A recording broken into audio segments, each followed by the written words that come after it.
کس نے آ کے شعور دیا؟ چاند پوچھتا ہے، کبھی سورج کو پوچھتا ہے، کبھی ستاروں کو پوچھتا ہے۔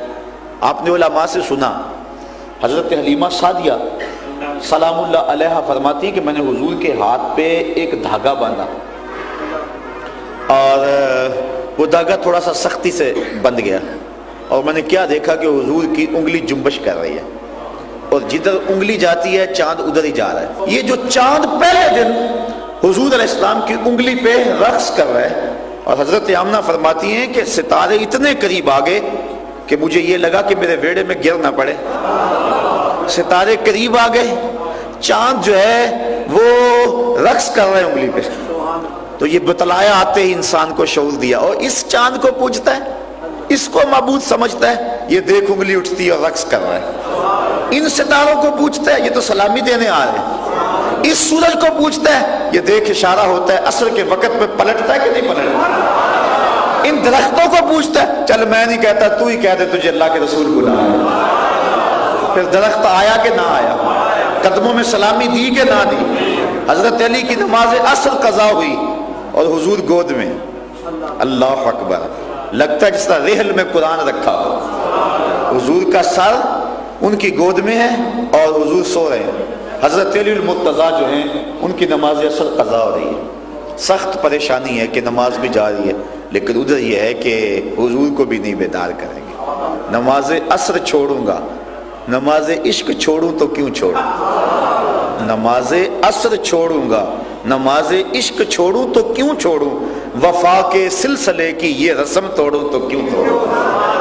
آپ نے سوچا نمازیں گر قضا ہوں پھر ادا ہوں، نگاہوں کی قضائیں کب ادا ہوں۔ یہ جو لطف لے رہا ہوں، یار کو دیکھ رہا ہوں اور اکیلا دیکھ رہا ہوں، کوئی اور ہے بھی نہیں، تو پھر یہ منظر تو دوبارہ نہیں ملے گا۔ اللہ اکبر۔ عقل کہتی ہے نماز نہ چھوڑ، حضور کو بیدار کر لے، نماز ہے، فرض ہے، لیکن عشق کہتا ہے نہیں، یہ لمحے بار بار زندگی میں نہیں آیا کرتے۔ لیکن نماز عصر سے بھی ایک پیار تھا، اور وہ اللہ کی طرف سے فرض ہے، اور حضرت علی المرتضیٰ اس موقع پہ بھی آنکھوں سے آنسو بہا رہے ہیں، بے اختیاری سے آنسو حضور کے رخسار پہ گرے۔ حضور بیدار ہو گئے۔ آقا کہا علی کیا ہوا، کیوں رو رہے ہو؟ میرے پاس ہو کے بھی رو رہے ہو، کیوں رو رہے ہو؟ کہا آقا نماز عصر قضا ہو گئی، اب قضا پڑھنی ہے یا ادا پڑھنی ہے؟ حضور آپ کے ہوتے تو ادا پڑھوں گا۔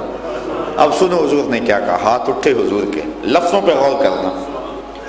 اللہم انا عبدک علی کان فی طاعتک و طاعت نبیک فردد علیہ الشمس او کما قال۔ اے اللہ تیرا بندہ علی تیری فرما برداری میں لگا ہوا تھا، تیرے نبی کی فرما برداری میں لگا ہوا تھا، مالک سورج واپس کر دے۔ یہ لفظ ہیں۔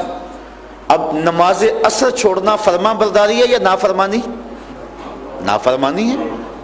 اب حضور نے یہ نہیں کہا کہ اے اللہ علی سے غلطی ہو گئی، چل میرے لیے ہوئی تو معاف کر دے، لیکن یہ نہیں کہا کہ اللہم انا عبدک علی کان فی طاعتک، اے اللہ بے شک تیرا بندہ علی تیری فرما برداری میں لگا ہوا تھا، وطاعت نبی کا، اور تیری نبی کی فرما برداری میں لگا ہوا۔ نماز چھوڑنا تو نافرمانی ہے، لیکن حضور کیا کہہ رہے ہیں، انا عبدک علی کان فی طاعتک، کان فی طاعتک، یہاں استمرار ہے کہ ایک ایک لمحہ تیری عبادت میں تھا، ایک ایک لمحہ تیرے ذکر میں تھا، ایک ایک لمحہ تیری یاد میں تھا، اس کا ایک لمحہ بھی تیرے سے غافل نہیں گزرا، وہ تیری اطاعت میں لگا ہوا تھا اور تیرے محبوب کی اطاعت میں لگا ہوا تھا۔ سورج واپس کر دے، اور صحابی فرماتے ہیں سورج غروب ہو چکا تھا، اور ہم نے کیا دیکھا کہ پہاڑوں کے اوپر پھر چمکنے لگا، پھر دوبارہ روشن ہو گیا۔ اب یہ الگ مضمون ہے کہ سورج کے بارے میں تین موقف ہیں، ایک قدیم فلاسفہ کا، ایک جدید سائنسدانوں کا، ایک اسلام کا، اور وہ سورج کیسے پلٹا یہ انشاءاللہ پھر کبھی ادھار رہا، یہ بات لمبی ہو جائے گی۔ تو سورج پلٹ کے عصر کے وقت پہ آیا، اور حضرت علی المرتضیٰ نے ہمیں بتایا اور حضور کی دعا نے ہمیں سبق دیا، ایک طرف نظام مصطفیٰ ہو اور ایک طرف مقام مصطفیٰ ہو، تو جب حالات ایسے بن جائیں ان میں سے ایک کو آپ بچا سکتے ہیں تو کہا نظام بعد میں دیکھیں گے، پہلے مقام کو بچا، مقام کا تحفظ پہلے ہوگا۔ تو کہا بے شک یہ تیری فرما برداری میں لگا ہوا تھا، لن تنالوا البر حتى تنفقوا مما تحبون، اتنی دیر تک تم نیکی کو حاصل نہیں کر سکتے جب تک اس سے خرچ نہ کرو جس کو تم خود پسند کرتے ہو۔ جس کو خود پسند کرتے ہو اگر وہ تم اللہ کی راہ میں خرچ نہ کرو تو اتنی دیر تک تم نیکی کی حقیقت کو نہیں پا سکتے۔ مصیبت آ گئی مسلمان بھائیوں پہ تو سارے پرانے کپڑے نکال کر کے ان کو پہنچا دیے، یہ نیکی کا نور نصیب نہیں ہوتا۔ اس سے نیکی کا نور تو تبھی نصیب ہوگا جو اپنے لیے پسند کرتے ہو وہی دوسرے اپنے بھائیوں کے لیے پسند کرو۔ اللہ تعالیٰ فرماتا ہے بھلا وہ ردی تم خود لوگے سوائے اس کے کہ تم آنکھ بند کر کے لے لو، ورنہ کھلی آنکھ سے تم وہ ردی نہیں لینے کے لیے تیار ہو جو تم دوسروں کو دے رہے ہو۔ گھر میں کھانا پکایا بڑھ گیا تو باہر محتاج کو دے دیا، شادی بیاہ کی تقریبات میں 2 دیگیں زائد ہوگی تو چلو اس کو مدرسے میں بھیج دیا، یہ تو کوئی بات نہیں، گندگی کے ڈھیر پہ روڑی پہ بھی پھینکنا تھا چلو کسی کے منہ میں پڑ جائے، اس کی نیکی تو ملے گی، اس کا ثواب تو بندے کو ملے گا، لیکن جو نیکی کا وہ حقیقی نور ہے بندہ اتنی دیر تک پا نہیں سکتا ہے جتنی دیر تک اللہ کی راہ میں خرچ نہ کرے جس کو وہ خود پسند کرتا ہے۔ 2 چیزیں ہیں، ایک وہ خیرات کرنا چاہتا، ایک وہ اپنے پاس رکھنا چاہتا ہے۔ اب اتنی دیر تک نیکی کی حقیقت اس کو نصیب نہیں ہوگی، بر کا نور نصیب نہیں ہوگا جب تک وہ خیرات نہ کرے جو خود رکھنا چاہتا ہے۔ مما تحبون، ہاں اس میں سہولت یہ دی کہ وہ سب خرچ نہ کرے بلکہ اس میں سے کچھ خرچ کر دے جس کو وہ خود اپنے پاس رکھنا چاہتا۔ مجھے یہاں امام اعظم امام ابو حنیفہ رحمۃ اللہ تعالی علیہ کی زندگی کا ایک واقعہ یاد آیا کہ اس دور میں ایک شخص تھا، اس کے پاس بڑی جائیداد تھی اور سونا چاندی کافی مقدار میں موجود تھا۔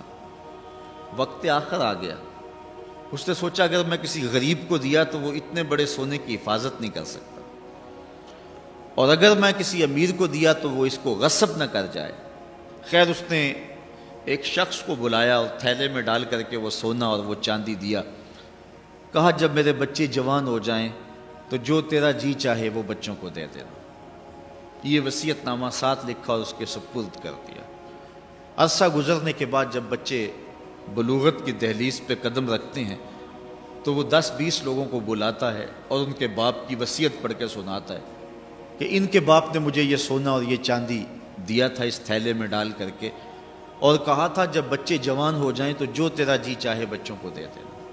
اس نے وہ سونا چاندی خود رکھ لیے اور خالی تھیلا بچوں کو دے دیا۔